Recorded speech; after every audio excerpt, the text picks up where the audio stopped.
So if you are teachers of adult learners, what you do, you capitalize on their experience. Make it a sharing session, a win-win situation. Okay, number 3, adult learners, they want to see something which is relevant. Obviously, all of you here today, why are you here today? Ask yourself, why are you here today? Because you want to know something which is relevant to you, which you can use in your daily job. Yeah? Okay, number 4, adult learners, they learn something which is very practical rather than theoretical.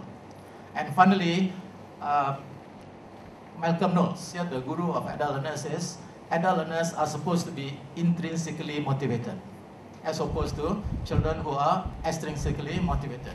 But then I did a study in UITM, it is otherwise, meaning they are supposed to be intrinsically motivated. They study because of getting more knowledge, but obviously their reason is not that. Their reason number 1 is to get a degree, to get good grades. With degree and good grades, what do you get? Yeah, you get promotion, you get the money, etc., etc. Okay, so back to the point just now. I think basically teachers now, we have to move from teacher-centered to student-centered. And number 2, you need to know who your students are. Yeah, so obviously, I would encourage you to go from pedagogy to andragogy. Yeah, thank you. Thank you. Professor Abu Bakar has given us enlightenment on what andragogy is and also how important the extrinsic and intrinsic motivation. I would like to leave one questions behind: how to get teachers unlearn and relearn, because they learn a lot of bad habits and methods from our old-timer teachers, right? And that is, I think, the reality we have to face it. And now we would like to switch to Mr. Renu. In line of his expertise in teachers training, could he share with us his expertise how to tap into the resources of different learning styles, and also how to take into considerations of students of different intelligence, different learning styles, and utmostly what are the resources we could be tapped into the students, especially in this knowledge economy where teachers are not expert. In fact, students know more than us, right, ladies and gentlemen? Yes, Mr. Renu, please. Thank you, Dr. Tan. My esteemed audience, thank you for taking time to you're given be with us. 6 minutes, then we are switched to, so that this is a forum, this is not right, this is a forum, so that we engage with mutual First of all, I interaction. would like to just develop a setting for the stage as to what this knowledge economy is. We have heard the word knowledge economy and it's been going on for the last 1 hour or so, but how do we define it? Now, I'll give you one simple definition, that is, a knowledge society refers to a society where knowledge is the primary production resource instead of capital and labor. And I think Dato has brought us out just now that we started with the agrarian revolution, industrial revolution, and then we had the information age, and now we are going into the knowledge dimension. So it looks like an evolution, and we are hoping that the knowledge society will benefit, because the aim of the knowledge society is to create, share, and use knowledge for the prosperity and well-being of its people. Now, of course, a little bit more background before I go into teaching proper, because I want to relate knowledge society and teaching and learning styles. Now, the term, of course, was started in 1969, way back. It's been a long time. Some of you were not born. And it came onto its own in 1990s after the research by Robin Mansell and Nico Sturr. Now, with this, what has happened is that institutions of higher learning, I'm going to differentiate the two things. One is known as tertiary education, and the other is called institutions of higher learning. The roles have changed. Like when we were in university way back, I think Dato was also there, because we studied English language, came out of the course English language, Bachelor of Arts English language, go to the New Straits Times and say, can I become a reporter? Or you are from the School of Economics and you go to the bank, can I do some banking with you? But today's situation is not the same. There is great diversification at the undergraduate level, where we have students doing what they call advertising, journalism. Those days, these things did not exist. So, if we look at the modern or the present paradigm, then we are going to see there is going to be a mismatch of teaching and learning. Especially if, don't mind Dato' if I say old-timers like us are teaching, we are still stuck to the old mold, and we may tend to teach in the same way. Whereas our learners are expecting diversified, innovative teaching methods. And are we catering for them? In short, I would just like to say today's university students have taken different paths to enter or seek entrance into the universities. I have labeled them as traditional paths and non-traditional paths. Under traditional paths, I am taking exams like A-levels, STPM, HSC, and UEC, because we have a lot of UEC students in Utah. And these students use these different paths and they come to our classrooms. And when I observe them, they do not seem to, they don't have the same learning styles as another group of students, which I call them the non-traditional, students who come from the non-traditional pathways. These are students who use foundation studies, matriculation courses, diplomas, and advanced standing students. Now, with these two cohorts with very different and diverse backgrounds in our classroom, teaching and learning is becoming more challenging. More challenging because if we do not train manpower to handle these different groups of learners, then we are going to put them into one big pot and boil them into a soup, because we are using one methodology for different pathways. So that is where I say we have to be very careful when we are approaching our students, that we must try to understand what is the learning style they bring and how can we maximize that learning style in order to provide the most important and pertinent learning. So with that in mind, and also with a new word that we are coining now, massification of education. It is being bandied around all over the world now. Massification, whereby large number of students are taking into consideration that with the K economy, they need to have education, and they are seeking education in large numbers. And because of this large numbers seeking admission, what is happening is universities, whether publicly funded or privately funded, are facing funding problems. Therefore, cutting of edges can take place.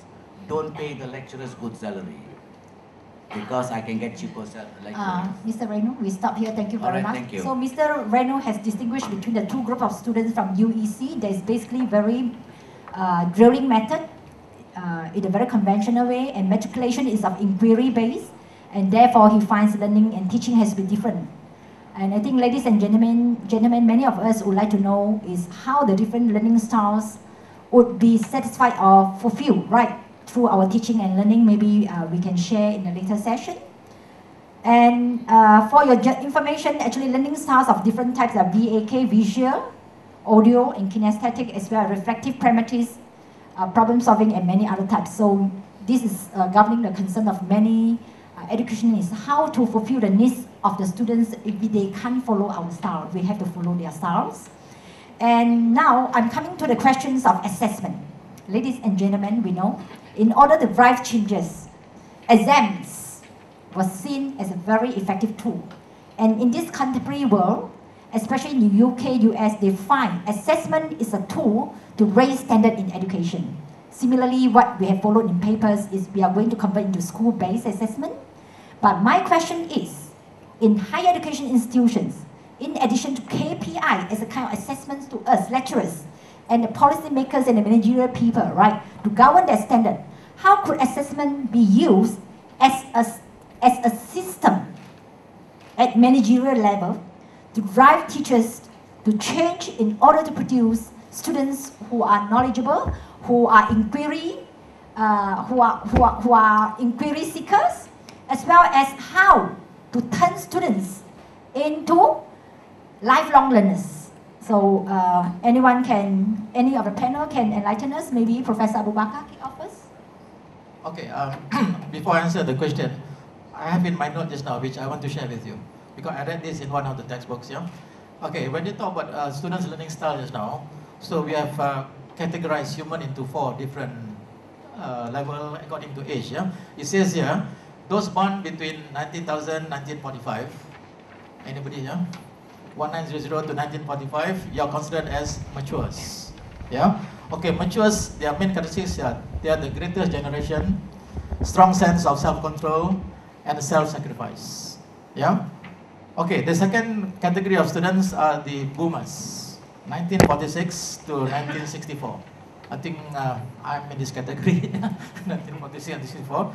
Okay, these are the boomers, yeah, they are supposed to be, yeah, they are supposed to question authority, now they are in authority. I think most of us here are what we call the boomers. Okay, most important is what you have in your classrooms now. In your classrooms now, there are no more boomers. Okay, they are called the Generation X. Okay, so your student basically 18, 19, 20s, they are Generation X. Yeah. Okay, Generation X. What are their characteristics? They are supposed to be technologically advanced, computer savvy. Yeah, they are good in computers. So what does it mean? It simply means that now they are all computer literate. Yeah. Whereas in my case, I'm boomers. I'm got at least 10-15%. Yeah, competency in computer compared to my students who are 100%. So therefore, what is your role as a teacher? Your role as a teacher is to facilitate learning, to encourage lifelong learning, to encourage them to seek more information using their fingers, yeah, internet. Okay, and obviously later on you'll be meeting what we call the Generation Y. Who are the Generation Y? They are now the yuppies, etc., etc. Yeah. Okay, so those are the new generation of students that you're going to face, the Generation X and Generation Y. So your role as teachers now is no more experts, you are more to facilitators and facilitate learning, yeah? Okay, back to assessment. Okay, to me, very simple, yeah? You remember this one word, it will help you with your assessment. Okay, assessment used to be assessment of learning. Meaning, in your syllabus, in your classroom, you have to assess your students. Yeah, formative and summative. At the end of the semester, what do you do? Submit your result, then you're happy, right? Yeah, got grades. Okay, your students passed, very good. And then some universities, some institution, student performance does relate to the lecturer's performance. Or some of them, the measurement of the lecturer's competence is related to your students' performance. Yeah. So that is what we call assessment of learning. So to me, yeah, if you want to make assessment more meaningful, you should go beyond that. You should change from assessment of learning to assessment for learning. Yeah, assessment for learning. What does it mean? Based on the result of your assessment, you make decisions. Yeah, generally when you assess your student, there will be 3 decisions that you can make. If your students pass, all of them pass, what does it mean? 1, normally you say you are good. You are a good teacher, right? Number 2, your students are good. Agree? And number 3, your test may be easy. Okay, your test may be easy that they can pass. Okay, so whatever the case may be, what my point is this, very briefly, assessment should go from assessment of learning to assessment for learning. Meaning, you use the result of your assessment to help you in making decisions, in making your improve your teaching, in knowing your students' problem, remedial purposes, etc., etc. Thank you. I'd like to add in something. Assessment for learning, AFL, is also known as assessment as a process, where assessment for grades are no longer seen as important. What is important is the process, how teachers facilitate students to learn and to engage with interest, curiosity, in order to generate more understanding applications between knowledge to life. And we may let us seek light from our professor who said how assessment could be introduced as a system in higher education institutions to stimulate our lecturers to learn, to engage with learning, to engage with lifelong learning in order to strike the interest and enthusiasm of our students. Thank you. Thank you, Dr. Tan. I think I like that question, the question that relates to the role of learning as